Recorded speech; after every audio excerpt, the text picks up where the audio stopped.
Hello friends, welcome to your channel bankers map. Friends, आज की जो वीडियो है इसमें मैं आपको कुछ ऐसे पॉइंट्स के डिस्कस करूंगा। जैसे ही आप कोई लोन लेने के लिए जाते हैं तो अगर आप इन पॉइंट्स का ख्याल रखते हैं तो जो आपका लोन सेंक्शन का चांस है वो काफ़ी बढ़ जाता है। क्योंकि फ्रेंड्स, किसी भी लोन को सेंक्शन कराने के लिए जब भी हम बैंक के मैनेजर से या लोन ऑफिसर से बात करते हैं तो वहाँ पे जो बात करने का तरीका होता है, जो उनसे पूरी बात रखने की का नज़रिया होता है, वो बहुत सारी चीज़ों पे डिपेंड करता है। अगर आप उन चीज़ों का ख्याल नहीं रखेंगे, चीज़ों को सही से नहीं डिस्कस करेंगे तो आपका जो प्रपोजल है वो रिजेक्ट होने का चांस ज़्यादा रहता है। तो इस वीडियो में हम उन पॉइंट्स को समझेंगे और अगर आप उन चीज़ों का ख्याल रखते हैं तो आपका जो लोन है वो 100% आपका सैंक्शन होगा। तो अगर मैं उन वीडियो को स्टार्ट करता हूँ और मैं आपको पॉइंट्स के बारे में आपको एक-एक करके बताता हूँ। फ्रेंड्स, सबसे ना पहला पॉइंट ये है कि जब भी आप किसी भी लोन को अप्लाई करने के लिए बैंक में जाते हैं, तो आपको थोड़ा उस लोन के बारे में जानकारी होना चाहिए। जैसे मान लीजिए आप हाउसिंग लोन अप्लाई करने के लिए गए हैं या व्हीकल लोन के लिए गए हैं, गाड़ी के लोन के लिए गए हैं, मुद्रा लोन के लिए गए हैं, तो उसके बारे में थोड़ा आपको नॉलेज ज़रूर होना चाहिए। आप अगर इंटरनेट पे थोड़ा कुछ सर्च करेंगे तो उसके बारे में आपको थोड़ी जानकारी मिल जाएगी। तो आपको केवल उसी लोन के रिगार्डिंग बात करनी है। हम लोग अक्सर ब्रांचों में देखते हैं कि जैसे कोई आदमी आया, कोई भी व्यक्ति आया और उसको किसी भी 5-6 लाख की आवश्यकता है, तो आके सिंपल सा इतना बोलता है कि सर मुझे 5 लाख रुपए की ज़रूरत है, मुझे कोई सा भी लोन दे दीजिए। तो ऐसी चीज़ों ऐसी ऐसे जो प्रपोज़ल होते हैं वो ज़्यादातर रिजेक्ट होते हैं, क्योंकि उनको खुद ही नहीं पता कि हमें इन पैसों का करना क्या है। उनको ज़रूरत किसी और चीज़ की होती है और वो लोन किसी और चीज़ के लिए माँगते हैं। जैसे मान लीजिए उनको ज़रूरत है 5 लाख की, तो वो आके बोलेंगे ऐसा करिए, मेरा हाउसिंग लोन कर दीजिए, उसमें 5 लाख बढ़ा के दे दीजिएगा, मैं यहाँ पे फंड यूज़ कर लूँगा। तो इन सब चीज़ों का जब आप जैसी बातें करेंगे तो ज़ाहिर-सी बात है कि आपका लोन सैंक्शन नहीं होगा। तो आपको जिस चीज़ का लोन चाहिए आपको उसी के रिगार्डिंग बात करनी है, इधर-उधर की कोई बात ही नहीं करनी है। सबसे पहला पॉइंट तो ये हो गया।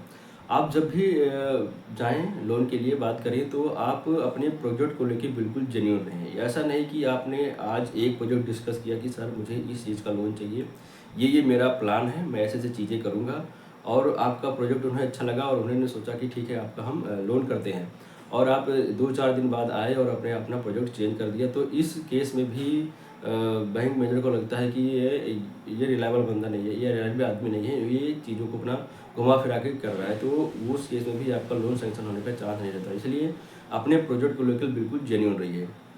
थर्ड पॉइंट ये है कि अगर आपका कोई भी लोन पहले से चल रहा है या कोई भी डिफ़ॉल्ट हुआ है या किसी भी लोन में गारंटर है, किसी आपकी सिबिल में कोई इफ़ेक्ट है, तो उस चीज़ों को क्लियरली बताइए अपने बैंक में, क्योंकि जब भी वो आपके क्रेडिट हिस्ट्री को चेक करेंगे तो उसमें सारी चीज़ें रिफ्लेक्ट होती हैं। तो अगर आप उन चीज़ों को सही से नहीं बताएँगे, अगर आप उनको छुपाएँगे कि नहीं हमारा ये ऐसा कुछ नहीं है, तो ज़ाहिर-सी बात है कि वो एक अच्छा इंप्रेशन नहीं होता है। तो अगर आप कोई भी आपका क्रेडिट हिस्ट्री में कोई भी गड़बड़ है, कुछ भी है, तो आप उस चीज़ को जेन्युइन बताइए कि ऐसा क्यों हुआ था, क्या रीज़न था। अगर आपका स्कोर डाउन है तो उसका कई सारे तरीके हैं उसको ठीक करने के लिए, मैंने उसके लिए भी वीडियो बनाई है, आप उसको देख सकते हैं। तो आप उस चीज़ को बिल्कुल जेन्युइन बताइए।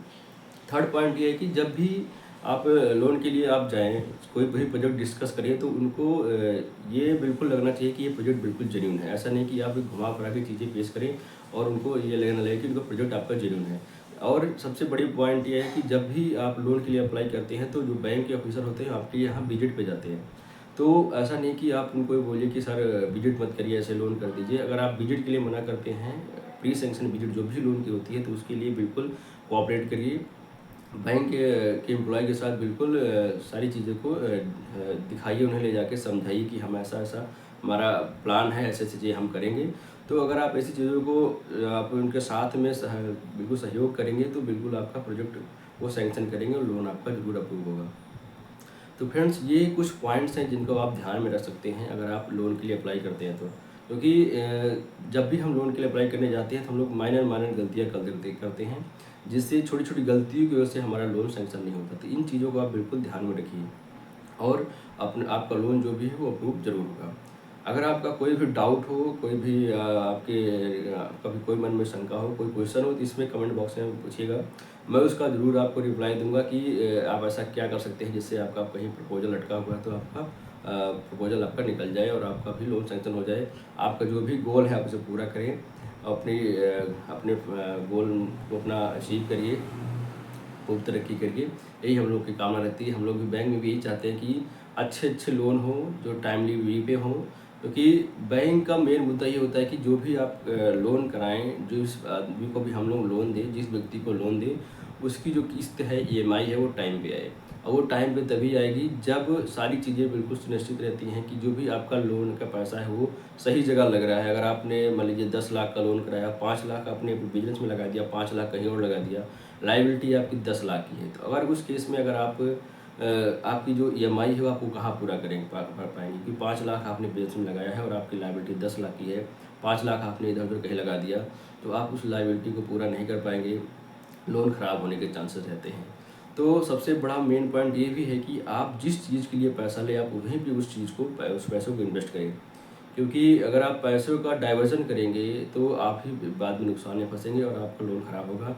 और अगर एक बार भी लोन कभी ख़राब हो गया तो आपको कोई भी बैंक आपको एंटरटेन नहीं करेगा, कोई अदर लोन के लिए आपको अप्लाई आप कहीं नहीं कर सकते हैं।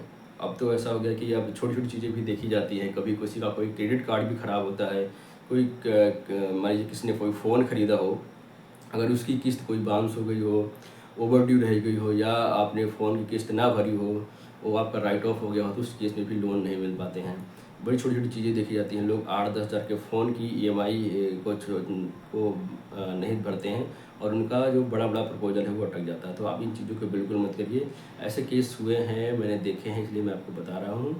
और तो इस वीडियो का बिल्कुल आप लाभ लीजिए, इन चीज़ों को समझिए और जो भी आपका प्रपोज़ल है उसे अप्लाई करिए। ध्यान में रखिए कि जिस चीज़ के लिए आप जा रहे हैं उसी चीज़ के लिए बात करें, इधर-उधर की चीज़ें मत उन्हें उलझाइए, क्योंकि इतना टाइम किसी के पास नहीं होता है कि आप भी उनको इधर-उधर की बातें बताएँ, वो भी आपकी बातें सुने, तो उस चीज़ में फिर वो मामला उलझ के रह जाता है। तो इन चीज़ों का बिल्कुल ध्यान रखिए और चीज़ों को समझिए और अपनी लोन को अप्लाई करिए। आपसे मिलते हैं एक नए वीडियो में। अभी मैं ऐसी बहुत सारी वीडियो हैं जो मैं बनाता रहता हूँ, जिसमें मैं आपको लोन के रिगार्डिंग, इन्वेस्टमेंट के रिगार्डिंग और बहुत सारे फ्रॉड हैं उनके रिगार्डिंग मैं गाइड करता रहता हूँ। तो इस चैनल पे बने रहिए। आपसे मिलते हैं एक नए वीडियो में। Thank you.